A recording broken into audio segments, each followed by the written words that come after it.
Yo, YouTube, what's up with your boy? Sports and Fitness Rants. I'm back, guys. Click that like button. Subscribe to my channel. What's up, y'all? Welcome back, guys. Welcome back. Got another great video for you guys today. As usual, you guys know the deal, man. You know what we're here to do. We're here to put some respect on Michael Jordan, put some respect on the 80s and the 90s. And I want to thank you guys, man, for all your love, man, for your comments, for subscribing to my channel, for you guys sharing your stories with me, man. It means a lot to me, guys. It really does. It's very humbling, guys. So much respect to everybody out there, everybody in the United Kingdom, in Poland, in France, Germany, Belgium, everybody in Monte Carlo, Australia, New Zealand, the Philippines, everybody out there in South Africa, Trinidad and Tobago, Jamaica. Shout to Kenya. Got a comment from somebody in Kenya. Much respect. Shout to everybody in Kenya. Man, I really respect you guys, man. I appreciate you guys representing, man, worldwide. Everybody across the states, man. My people down in D.C., everybody in New York City, my people down in South Central L.A., everybody in Atlanta, ATL, shout it. Everybody across the states, man, worldwide, much respect, man. We must continue, right, to tell the truth. We must continue to educate. And in this video, we're going to speak about Michael Jordan and his lack of competition in the NBA Finals. And we're going to talk about the teams, right? Michael Jordan played against actual teams, right? And we're going to talk about what I mean in this video, guys. And you guys know what to do, man. Turn the volume all the way up. Hit that play button. Remember, these videos are for educational purposes. And let's roll. So, yes, guys, many times, when we hear people talk about Michael Jordan, right, and they're trying to tear Michael Jordan down, what do we always hear? Right, we hear the same nonsense, the 1 and 9 without Pippins, right? We hear that stuff, right? But what we hear a lot also is that Michael Jordan's finals competition was weak, right? Because they're trying to explain and excuse Michael Jordan's 6-0 record, right? So when you say, oh, Michael Jordan never lost in the finals, the first thing that these people will tell you is that Michael Jordan didn't play anybody, right? And then on the flip side, they'll tell you that Michael Jordan had Scottie Pippen. So Scottie Pippen is all world, all great, right? He's right behind Michael Jordan. But everybody else in Michael Jordan's era was not that great. See, this is the contradictory nature of some of these people when you hear them speak, right? They do not know the history of the NBA. They didn't study and do their homework, right? So they'll elevate Scottie Pippen, right, to his all-time great player, but everybody else gets demoted. Everybody else gets diminished. You see the hypocrisy in that, right? So when we hear people talk about Michael Jordan's lack of competition in the finals, sometimes you'll hear people talk about or point to certain players, right? Individuals. This is what they'll lean on. And they'll say things like, this player had to face this player, and this player during a playoff run or in the NBA Finals, right? And they'll name a couple of players that are either Hall of Famers or that they're known. People know who these guys are to validate some of these players' competition. But when it comes to Michael Jordan's competition, they diminish these guys, right? And they'll say they're not that great. And then once again, they'll lift up Scottie Pippen, right? So they'll make it seem as if Michael Jordan and Scottie Pippen were always the two best players on the court in an NBA Finals, right? It was Michael Jordan, then Scottie Pippen, and then whoever else after that. And that's never been the case. Never been the case in an NBA Finals, guys. It just hasn't been that way.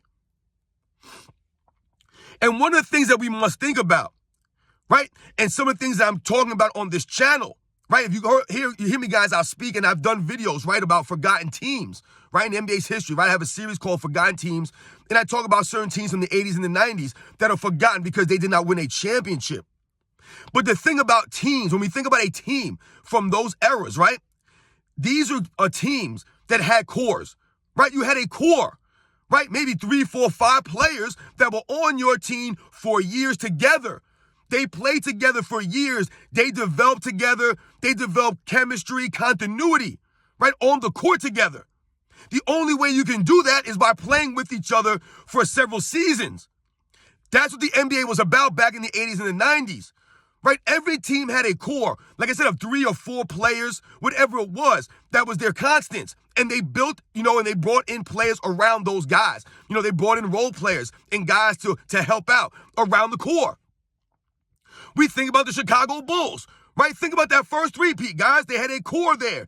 You had guys like John Paxson, B.J. Armstrong, Horace Grant, Scottie Pippen, and Michael Jordan, right? That was their core players. Those guys were there for every single one of the first championships, the first three championships. All three of those guys. That was the Chicago Bulls core, right? That's what we point to when we talk about Michael Jordan developing these guys, right? Playing for years with these guys, developing them, developing chemistry, right? Continuity, learning the offense, learning where certain guys wanted the ball, how they ran the court. All these things comes with playing with each other. That's what's part of what made the Bulls successful, is they had a core they kept together that were able to feed off each other in practices and in games. And then you had the ultimate closer, Michael Jordan.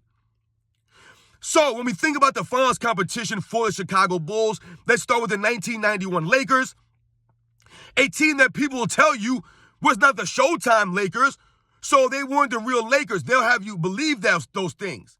Now, yes, were they considered the Showtime Lakers in 1991? No, they were not. Perhaps the Showtime Lakers, someone like a Michael Cooper was gone. Kareem Abdul-Jabbar was not on the team any longer. But we must remember that Magic Johnson was still an MVP candidate, finished runner-up to Michael Jordan in 91 after coming off back-to-back wins in 89 and 90. So Magic Johnson, we can clearly see, was still in his prime at that time, right? He was still playing at a high level, Magic Johnson. But when I'm talking about the teams, and I'm talking about cores, the Lakers still had their core there.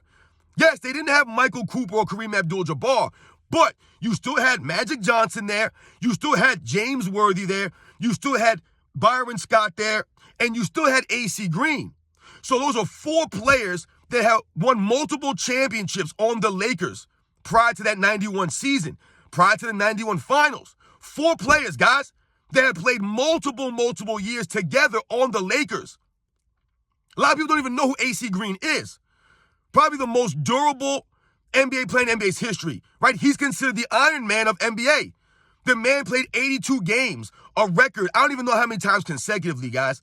11, 12 seasons, whatever it was, in a row. A.C. Green, a true Iron Man, a true hustle guy, a glue guy, a guy that had heart and grit.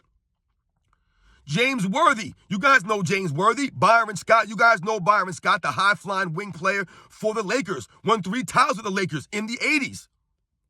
Right, and we all know Magic Johnson, the leader. Those players were on the Lakers in 91.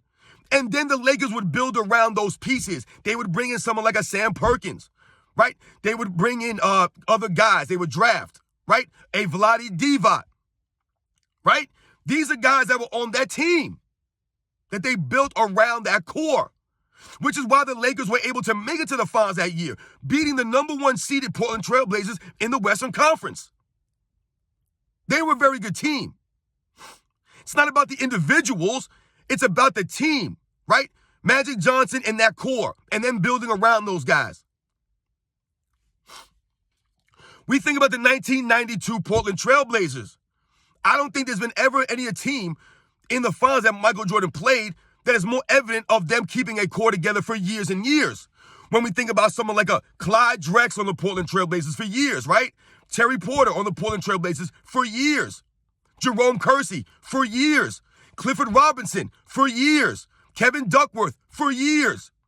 Even a Buck Williams was there for years.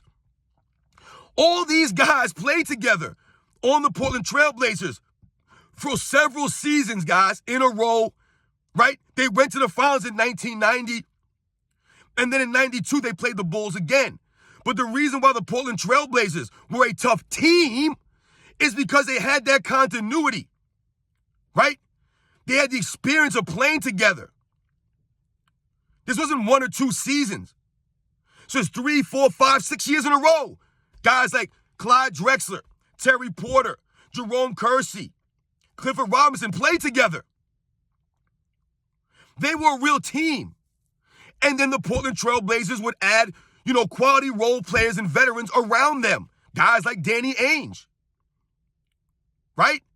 These are the guys that would be on that team. Around their core. They were like 6, 7 guys deep, the core, guys, for years. I told you, in the 1992 NBA Finals, the Portland Trailblazers, top to bottom, were a better overall team than the Bulls. Top to bottom, guys. They were a better overall team. Terry Porter was better than John Paxson, right? You could argue that Buck Williams was better than Horace Grant. Jerome Kersey was actually outplaying Scottie Pippen in those finals. Michael Jordan outplayed Clyde Drexler. That's why they won those finals. Right? If you guys watch those finals, the Portland Trailblazers, I believe, led that series, had the lead more often than the Bulls did. There were a lot of games, if not every game, that the Trailblazers was winning, and the Bulls had to come back and beat them, right? Michael Jordan being the closer. We think about that Game 5 when they were losing. We think about Game 6 when they were losing, and they had to come back and win both of those games. Remember, the Portland Trailblazers were a very good team. It's not about the individual names. Oh, who are this guy? Who's that guy? It's about the team, the core, these guys playing together, right? Having that chemistry, which was made them formidable. We think about the 1993 Phoenix Suns. Now, a lot of times people think about the Phoenix Suns, they immediately think about Charles Barkley. And yes, Charles Barkley was added to that team that season, right? He came over in free agency, signing with the Suns. But what a lot of people don't remember is that the Phoenix Suns already had a core there that Charles Barkley joined, which is what made them so successful, right? As soon as Charles Barkley got there, he had immediate impact on the Phoenix Suns. Charles Barkley's an all-time great, right? But also the Phoenix Suns had a core there, a group of guys that had played together for years, right? They had developed chemistry, all these things, playing together. Guys like Kevin Johnson, who once again should be in the Hall of Fame, right? Kevin Johnson was on the Phoenix Suns for years. You had guys like Dan Marley, right? Shout out to Dan Marley, man. One of the grittiest, right? One of the toughest hard-nosed players of the 90s. Shout out to Dan Marley. Everywhere he went, right, teams won. He always helped teams win, right? He never took away from teams. He only added. Shout out to Dan Marley, but he was on that Phoenix Suns. Guys like Tom Chambers was on the Phoenix Suns for years. Guys like Mark West was on the Phoenix Suns for years. So we had to think about these things, right? Before Charles Barkley got there, all those other guys I mentioned were on the Phoenix Suns for seasons. 4, 5, 6, 7 years. Right? So Charles Barkley comes to that team and immediately they have an impact. They go all the way to the NBA Finals. Right? They were the number 1 offense in the league that year. Charles Barkley was having a sensational season, which is why he won the MVP over Michael Jordan that year. Right? And the Phoenix Suns were one of the best teams, if not the best team during the regular season that year. Put up all kinds of points, battling in a very tough Western Conference. But what happened in the NBA Finals? Michael Jordan had to have an historic NBA Finals to beat them. That's how good the Phoenix Suns were. Michael Jordan had to average 41 points a game to beat those guys. It wasn't just about the individual names, the name on the back of the jersey. The Phoenix Suns were a good team. A team. Like I said, they had the core there that Charles Barkley was added to, which has put them over the top. But Michael Jordan had to raise his level of play once again to 41 points a game to beat those guys. The Phoenix Suns were a very good team, right? They had those core guys. You add Charles Barkley, you add in a young Richard Dumas, right? Oliver Miller, right? Some of these other guys on that team. Danny Ainge. Once again, Danny Ainge, another winner. They were a really good team. Now we think about the 1996 NBA Finals. Same scenario. This was not a bunch of guys thrown together, the 96 SuperSonics. They were a team that had been battling for years in the Western Conference, and eventually they broke through in 96. But they had their core there, right? The obvious, Gary Payton, Shawn Kemp. But they had the other guys there as well. Guys like Nate McMillan, Detlef Schrempf, and Sam Perkins, right? All of these guys I mentioned were at least on the team at least 3 seasons before they made the finals. Detlef Schrempf, one of the best sixth men of the 90s, right? A quality all-around player. Sam Perkins, a big man that can stretch the floor, right? Knock down the three. We think about Sam Perkins hitting the game-winning three-pointer in the 91 NBA Finals. In Game 1, that was Sam Perkins, the same Sam Perkins that was on the Sonics in 96. This is the core. Nate McMillan plays his entire career on the SuperSonics. One of the really solid defensive wings of the 90s. Right? The Sonics were a good team. And then they added players around that core. Right? The David Wingates, the Frank Burkowskis. Right? These are the guys that would come around these guys. But they had their core there. Right? They were a team. And a very good defensive team. Which is why that finals was very defensive. It was very ugly when you think about games 4 through 6. But they were a good team, the Sonics. Right? It had nothing to do with just the individuals. It wasn't just about Gary Payton and Shawn Kemp. They had other quality players on that team that had been there for years. They had the chemistry together. We think about the 1997 and the 1998 Utah Jazz. We're going to keep them together because it's the same team essentially with the guys that I'm talking about here, right? The core. Right? We all know about John Stockton, Karl Malone, right? We know about those two. But there were other players there that were part of their core. Guys like Jeff Hornacek. Shout out to Jeff Hornacek. Right? Another guy that I'm always telling you guys that had heart and grit. Jeff Hornacek was there for several years before they made the finals. Brian Russell. So Brian Russell was also on the team for several seasons before they made the finals. A guy like Antoine Carr was on the team for several years before they made the finals. These were their core players, right? And then they would bring in other guys around them. They would draft guys like Shannon Anderson, right? They'd bring in a Chris Morris, an Adam Keefe, a Greg Ostertag would get drafted, right? These are the players they would build around that core. The 98 Jazz is the same thing. Right? These guys had the continuity, the chemistry, which is why they were formidable, which is why they were tough to beat. Look at the teams that the Jazz were beating in 1998. Right? They beat the Shaq and Kobe Lakers with Eddie Jones, right?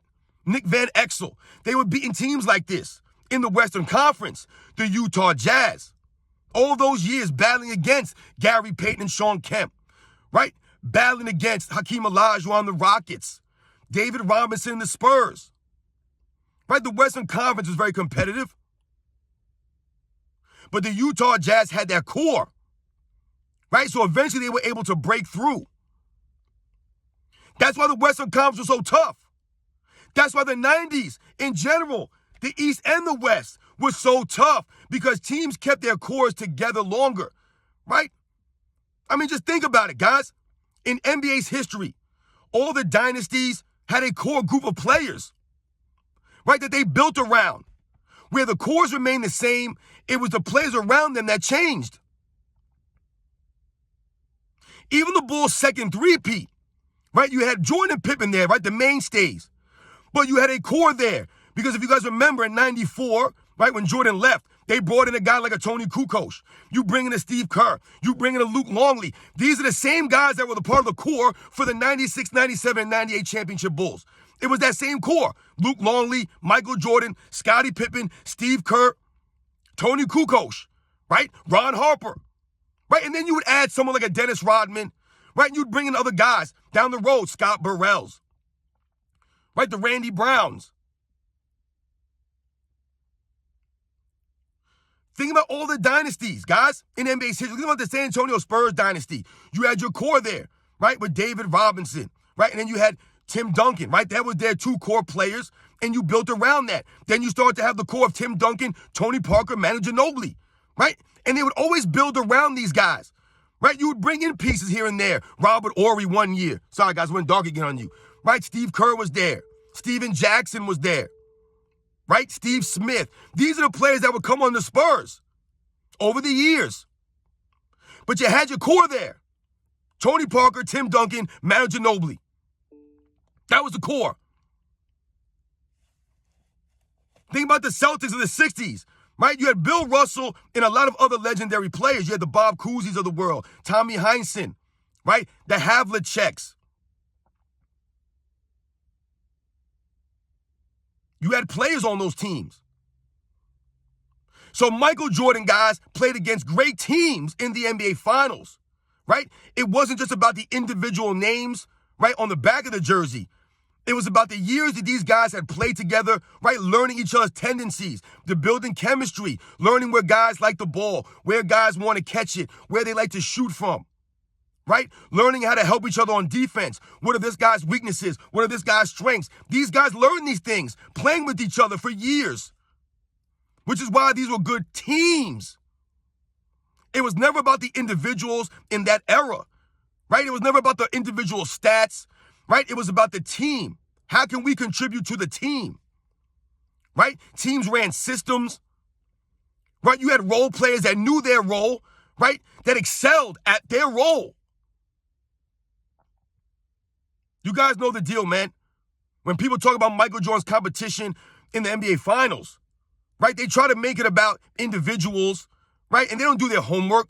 They don't realize that the Chicago Bulls were not always the best team top to bottom.